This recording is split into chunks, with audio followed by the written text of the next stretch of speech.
Pila kami empleyado sang barangay nagaayuman nga mahatagan sang bonus gikan sa Malacañang matapos ginanunsyo sang palasyo nga magabaton sang tag 3,000 pesos nga Christmas bonus ang mga elected barangay official. Yaring balita nga aton gintutukan.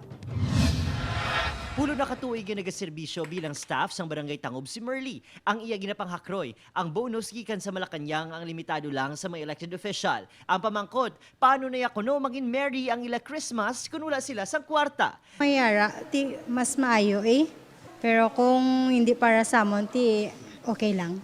Gani panawagan sinihatagan man kuntani sila sang grasya maluwas sa punong barangay. Makagawad, SK Chairperson kag Indigenous Peoples Mandatory Representatives nga magabaton man sang tag 3,000 pesos nga Christmas bonus.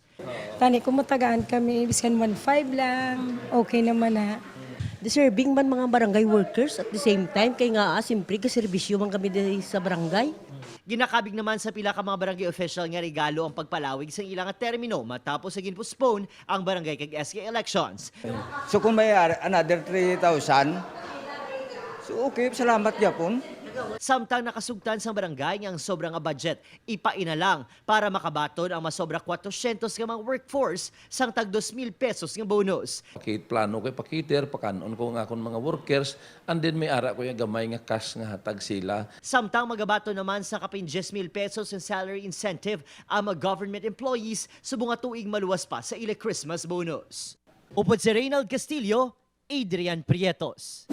1 Western Visayas.